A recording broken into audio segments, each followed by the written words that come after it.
రాయచోటి పట్టణంలో అక్రమ కట్టడాలు నిర్మిస్తే సహించదలేదని రాష్ట్ర రవాణా యువజన క్రీడా శాఖ మంత్రి మండిపల్లి రాంప్రసాద్ రెడ్డి పేర్కొన్నారు. రాయచోటి మండల పరిధిలోని ఎగువ అబ్బవరం హరిజనవాడ నందు రాష్ట్ర రవాణా యువజన క్రీడా శాఖ మంత్రి మండిపల్లి రాంప్రసాద్ రెడ్డి పట్టణంలో అక్రమ కట్టడాలపై పాత్రికేయుల సమావేశం నిర్వహించారు.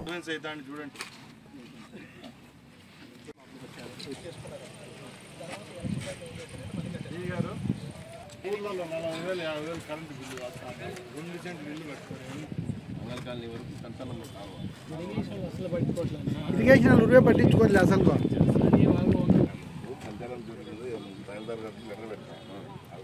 మాకంటే మాకు వదిలే రాజకీయ కక్షలు పెట్టి ఏం లాభం. ఇప్పుడు చేయండి, మీకు ఎవరికి కావాలి ఎస్పీకి ఇప్పుడే చెప్తా, పర్మిషన్ ఇప్పిస్తా. అంత ఎవరికి పట్టకాయలు లేవు, ఇక్కడికి వచ్చి ఆపే అంత శక్తి లేదు కానీ మేము ఉంటాము. మీరు తీయండి, పగలగొట్టండి, ఏమవుతుంది. పాలక మండలి మున్సిపల్ మీటింగ్లో చెప్పడం జరిగింది. దాని ప్రకారంగానే ఈరోజు సంబంధిత ఎంఆర్ఓ అయితేనే మున్సిపల్ కమిషనర్తో నేను ఇక్కడ విజిట్ చేయడం జరిగింది.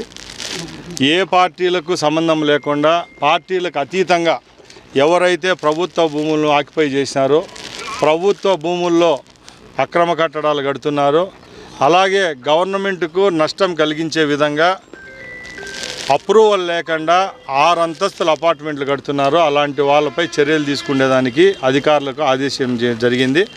అలాగే ముఖ్యంగా రాయచోట్లో ఒకప్పుడు పట్టణం వెలిసే ముందు మాండవ్య నది ఒడ్డునపైనే రాయచోటి పట్టణం వెలిసింది.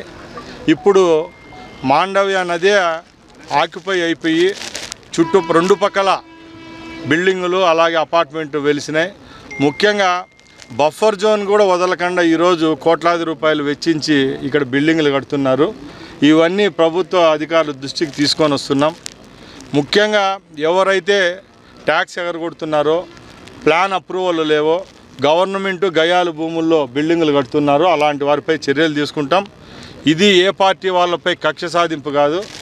మీ అందరికి కూడా మేము ఒకటే చెప్తున్నాం, ప్రభుత్వానికి ఆదాయం వచ్చే వనరులు పక్కలకు పెట్టి అలాగే పేద ప్రజల యొక్క ప్రాణాలతో చెలగాటమాడే కట్టడాలు ఏవైతే ఉన్నాయో, రేపు నది యొక్క పరివాహక ప్రాంతం పెరిగి వర్షం వచ్చిన తర్వాత ఇక్కడుండే అపార్ట్మెంట్లకైతేనే బిల్డింగులకైతేనే నష్టం జరిగితే ఆ రోజు కన్నీళ్లు గార్చే బదులు ఈరోజు అధికారులు కూడా సమన్వయంతో పనిచేసి ఈ కట్టడాలను ఆపాల్సిందిగా కోరుకుంటున్నాం.